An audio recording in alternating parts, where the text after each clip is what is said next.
আন্দালির রহমান পার্থ সাহেব এখানে নেই, এই জন্য আমি ব্যাপারে কোনো কথা বলবো না। উনি ফায়ার করেছেন, কিন্তু কিছু কিছু ফায়ার ওনার ব্যাক ফায়ার হয়ে গেছে।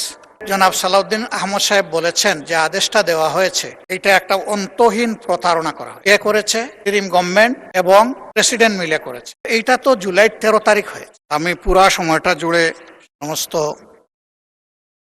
মাননীয় সংসদ সদস্য যারা বক্তব্য রেখেছেন তাদেরকে সম্মানের সাথে অনুসরণ করার, অনুধাবন করার চেষ্টা করেছি।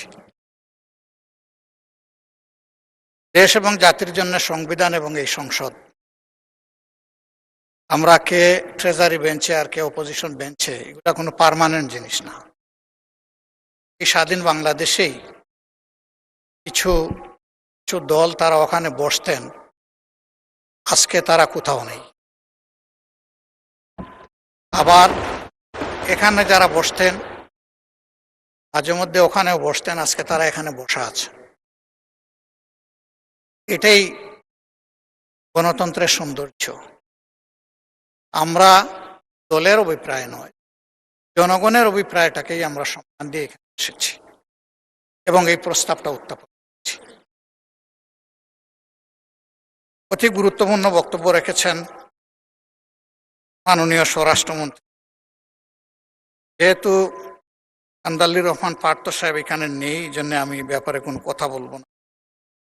উনি ফায়ার করেছেন, কিন্তু কিছু কিছু ফায়ার ওনার ব্যাক ফায়ার হয়ে গেছে।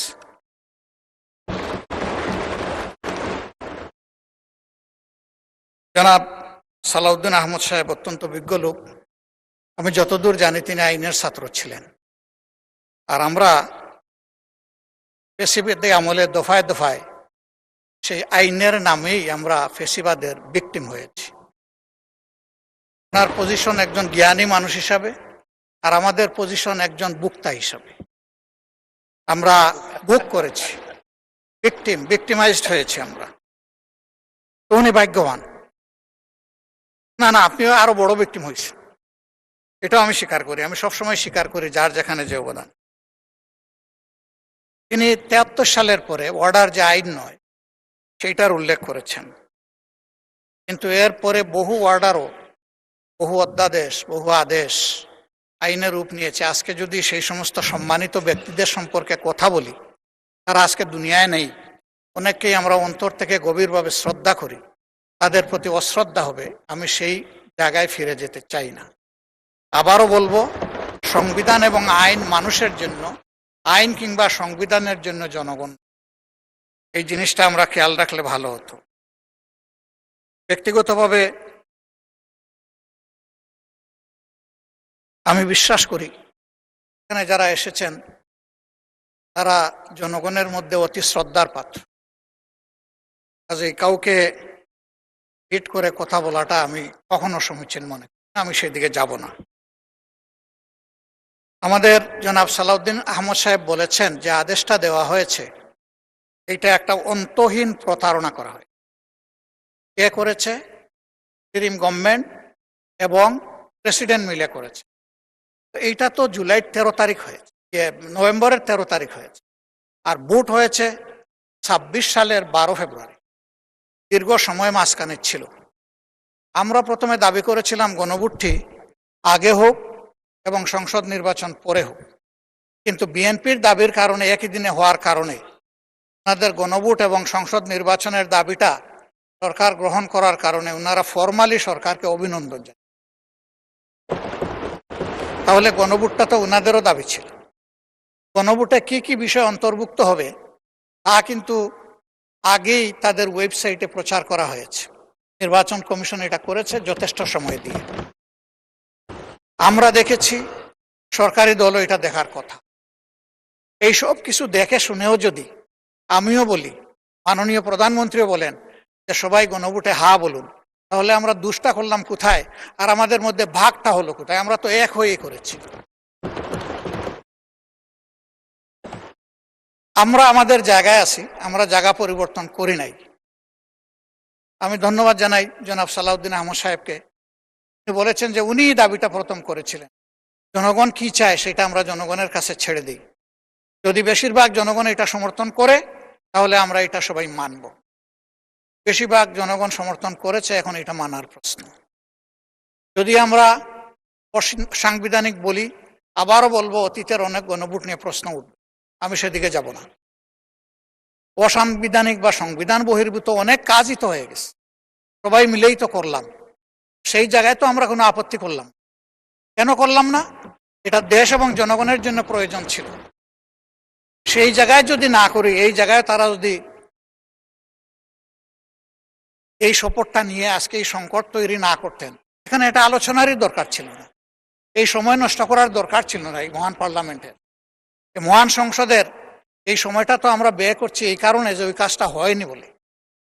এই জন্যই আমরা চেয়েছিলাম যে এই অধিবেশন কিভাবে ডাকা যায়, কখন ডাকা যায়, তার উপরে আলোচনা অনেক হয়েছে, পক্ষে বিপক্ষে, মেরিট ডিমেরিট অনেক এসেছে। আসার শেষ প্রান্তে এসে আমাদের সম্মানিত সদস্য এবং স্বরাষ্ট্রমন্ত্রী বলেছেন যে সংস্কার পরিষদের মেম্বার হিসাবে আমরা যে নির্বাচিত হচ্ছি এর জন্য কোনো ব্যালট ছিল না। আমি বলবো ব্যালট ছিল, গণভোটের ব্যালটটাই সেই ব্যালট, এবং যে আদেশ বলে গেজেট হয়েছে ওখানে পরিষ্কার লেখা ছিল এই নির্বাচনে যারা সংসদ সদস্য হিসাবে নির্বাচিত হবেন তারা একই সাথে সংস্কার পরিষদের সদস্য হিসাবেও বিবেচিত। আমি মনে করি যে আজকে তো আমরা একটা ছোট অংশ, বিশাল অংশ জুড়ে ট্রেজারি বেঞ্চ, এবং এখানে অনেক অভিজ্ঞ পার্লামেন্টারিয়ান। আমি ব্যক্তিগতভাবে একেবারেই পার্লামেন্টে একজন শিশু। আজকে এই পার্লামেন্টে আমার বয়স হচ্ছে 4 দিনের শিশু। তারা তো অভিজ্ঞ, তারা এই বিষয়গুলো আগে নিশ্চয়ই খুঁটে খুঁটে দেখেছেন।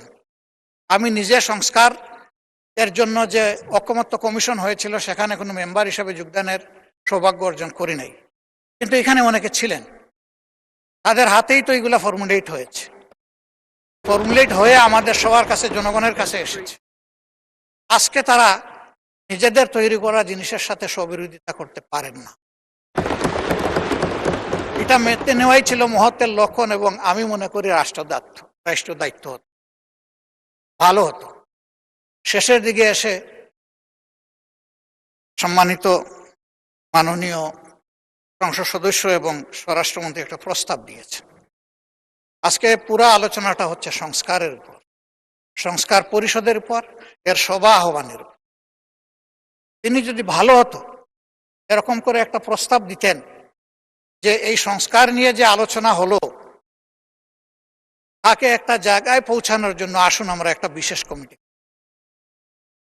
তাহলে that could be matter of consideration. আমরা এটাকে ইতিবাচকভাবে দেখতে পারি, কারণ আমরা সংকট তৈরির জন্য তো এখানে আসিনি, দেশের মানুষের সংকট নিরসনের জন্য এখানে এসেছি। আমরা প্রথম দিনই মাননীয় স্পিকারকে অভিনন্দন জানাতে গিয়ে বলেছিলাম যে আমরা একটা গঠনমূলক বিরোধী দল হিসাবে এখানে দায়িত্ব পালন করতে চাই। বিরোধিতার খাতিরে কোনো বিরোধিতা নয়, বরঞ্চ যেখানে প্রয়োজন সহযোগিতা আর জাতির অধিকার সংরক্ষণের প্রয়োজনে বিরোধিতা। আমরা আমাদের পজিশনে এখনো আছি। আমরা সরকারি দলকে আন্তরিকভাবে আহ্বান জানাবো যে আসুন, জনগণের বৃহত্তর রায়, যে রায়টা জনগণ দিয়েছে, কত পার্সেন্ট আমি এটাতে আর যাচ্ছি না বারবার, জনগণ গণভোটকে গ্রহণ করেন, আমরাও গ্রহণ করার মাধ্যমে জনগণকে সম্মান করি, তাহলে এই সংসদ সম্মানিত হবে ইনশাআল্লাহ। এই জন অভিপ্রায় এর মধ্য দিয়ে প্রতিফলিত হোক আমাদের সমন্বিত উদ্যোগে। এখানে আলাদা আমরা এক লাইনে, ট্রেজারি বেঞ্চ আরেক লাইনে চলতেই থাকলাম, এটার মাধ্যমে সমাধান কিভাবে হবে এটা আমরা সবাই বুঝি। এই জন্য আমরাও সমাধান চাই, কিন্তু আমরা ন্যায্যতার ভিত্তিতে।